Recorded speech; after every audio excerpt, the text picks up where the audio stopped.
के वगैरे सगळे लोक तुमच्यासाठी टाळ्या वाजवतात. फक्त इथंच नाही तर कल्याणला पण आपण खूप सुंदर पद्धतीने तुमचं रेकग्नेशन बघितलेलं आहे. कसं काय फील होतं तुम्हाला? तर सर्वात प्रथम तुमचे धन्यवाद मानते की तुमच्यामुळे ते सर्व काही मी अचिव्हमेंट करू शकले. की हे मिळवण्यासाठी मी खूप प्रयत्न केले होते की बाहेरचा बिझनेस सुद्धा मी अटेंड करते, पण त्याच्यातून हे आम्हाला जे आता मिळालं आहे, जे रेकग्नेशन मिळालं आहे ते तिथे मिळत नाही. तिथे फक्त तुम्ही या बसा खुर्चीवर बोला आणि निघून जा. हे तुम्ही किती कमवणे काय कमवणे हे सगळं विचारत नाही. आणि तुम्ही कुठे जाणार आहे काय जाणार आहे कुठे काय विचार, तुमच्याकडे किती पैसे आले हे त्या खुर्चीवर बसून सगळेजण विचारायचे. पण हे रेकग्नेशन हे जे तिकडे होत नाही ते इथे होत आहे. याच्यामुळे मला हा बिझनेस खूप छान आवडतो आणि मी त्याच्यामुळे खूप आजचा जो झालेला आहे खूप छान मला आवडलेला आहे. आणि अकाउंट आलेले पैसे कसं वाटतं? खूप छान. Very good. काही लोकांना असं वाटतं की हा बिझनेस होत नाही. खूप लोक मेहनत करतात पण त्यांना यश मिळत नाही. काय वाटतं तुम्हाला? खरं आहे वाक्य? आता हे एक वाक्य म्हणतात सर तुम्ही की समजने वाले को इशारा काफी आहे. जो ही गोष्ट आहे त्याला कळली तेच गोष्टही करू शकते. आणि लोकांमध्ये ना आता नेगेटिव्हिटी खूप आहे, पण ती पॉझिटिव्ह घेण्यासाठी आपल्याकडे एक क्षमता हवी असते. ती क्षमता ज्याच्यामध्ये आहे तोच हा बिझनेस करू शकतो. क्या बात आहे. पॉझिटिव्हिटी घेण्याची खरंच क्षमता लागते, पचवण्याची क्षमता लागते. Very good. किशोर सर, तुम्ही सांगा तुमच्या फिलिंग्स कशा आहेत आज? खूपच सुंदर सर. कारण की मी पण सुरुवातीला 15 वर्ष सर्व्हिस केली, पण सर्व्हिसमध्ये 2-3 ठिकाणी पोस्टला चांगलं होतं, युनियनमध्ये पण, क्रेडिट सोसायटीच्या ह्याच्यात पण तिथेही माझा एक स्वभाव होता की निस्वार्थ भावाने सेवा करायची. म्हणजे काही जरी असेल, आता कमीत कमी मी तर आमचं एम्प्लॉई क्रेडिट सोसायटीचं हे होतं, तर तिथेही मला ट्रेझरर म्हणून हे होतं आणि माझ्या सहीशिवाय पेमेंट होत नव्हतं. आणि त्यांना हे माहीत होतं की हा व्यक्ती असा आहे की एकही पैसा इकडचा तिकडं होऊ देणार नाही, स्वतः खाणार नाही आणि दुसऱ्याला.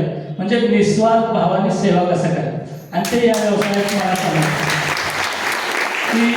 आणि हे करत असताना म्हणूनच म्हणतो ना आपण ईश्वराची देण आणि ते की आणि आई वडिलांची पुण्य आहे, त्याच्यामुळेच आपल्याला हा व्यवसाय मिळाला. आणि परमेश्वराच्या कृपेने मी हेच करत आहे. मी कधी पैसा मला किती येईल अकाउंटला मी हे कधीच केलं नाही. तर मी फक्त एवढंच केलं की माझ्यासोबत जे व्यक्ती आहेत त्यांच्या अकाउंटला कसे पैसे येतील, मी याच्यासाठीच काम.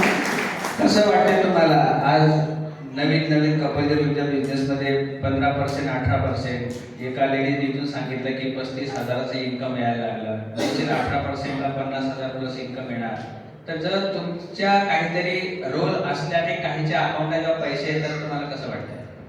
खूपच सुंदर सर. आपण म्हणतो ना की इथे एक व्यक्ती सक्सेस होतो ना, तर तो फक्त एकटा सक्सेस होत नाही, तर तो काही व्यक्तींना घेऊन जातो सक्सेससाठी. जर मी आज इथं गोल्ड प्रोड्युसर झालोय, तर मी जर इथून जर 80,000 ते लाखो रुपये कमवतोय, तर मी एकटा कमवत नाही, तर माझ्या टीममध्ये काही 18% आहे, तर त्यांच्या अकाउंटमध्ये 50,000 ते 60,000 रुपये येत आहेत. जे 15% आहे त्यांच्या अकाउंटमध्ये आज 35,000-40,000 येतं. काही 12% आहे त्यांना 17.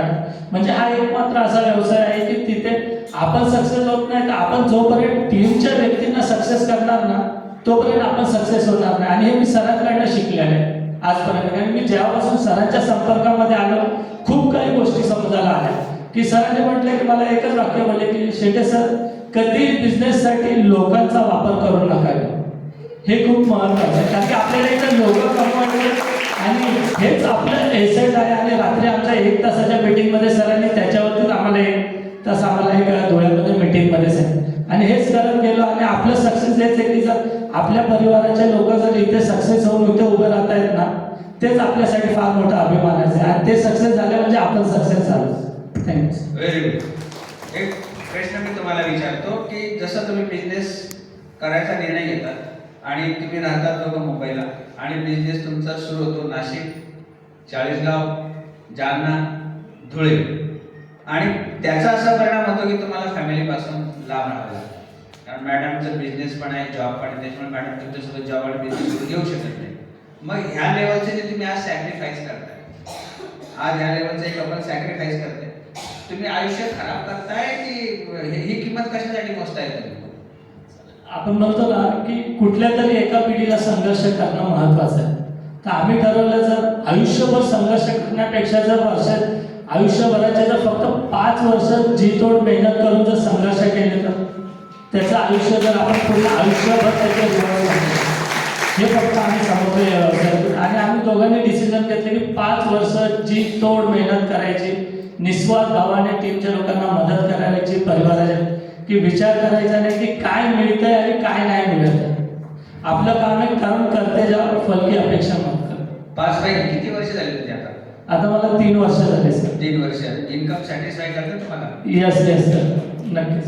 3 वर्षात जर समजा आता मी ज्युनियर कॉलेजला प्राध्यापक आहे आणि जर मी 5-7 वर्ष PhD मध्ये खर्च केले आणि PhD माझ्या नावासमोर डॉक्टर रवींद्र राठोड लागले, मी पेट परीक्षा पास झालो पण बिझनेसमध्ये आल्यानंतर मी तिकडे काही केलं नाही, तर PhD झाल्यानंतर तुमचं 1 रुपयाचं सुद्धा इन्क्रीमेंट होत नाही, फक्त तुमच्या नावासमोर डॉक्टर लागले.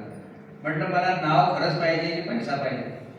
तर माझ्या मनात दिला आयुष्य जगायला पैसा पाहिजे. तर माझ्यासोबत ज्या माणसाने PhD आम्ही सोबत फॉर्म भरला, सोबत परीक्षा पास झालो, त्याने पुढे कंटिन्यू केलं PhD, त्याच्याकडे PhDचं सर्टिफिकेट आलं. पेपर वर्तमानपत्रात छोटासा असे अर्ध्या 1 इंचाचा फोटो टाकून तिथे आलं की डॉक्टर यांना PhD पदवी प्रदान मुंबई युनिव्हर्सिटीतून, आणि ते खुश झाले. आणि मी त्याच कालावधीमध्ये आम्ही बिझनेस बिल्ड करून एमरशिप कंप्लीट केली. त्या वर्षी माझं इन्कम या आम्ही 40 लाखाचा.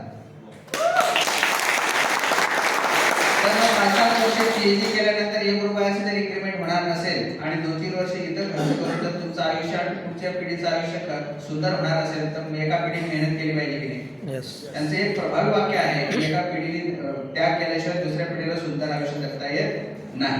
आणि तुम्हाला एक सांगतो की हा निर्णय इतका महत्त्वपूर्ण ठरला आमच्या पती पत्नीसाठी सुद्धा की आज जे आम्ही ज्या पद्धतीचं मान सन्मान पैसा आणि फॉरेन ट्रिप्स जे एन्जॉय करतोय ते नोकरीमध्ये कधीच शक्य नव्हतं. पुढचा प्रश्न डॉक्टर विजय ओगले तुम्हाला मी विचारतो. लोक म्हणतात की आम्ही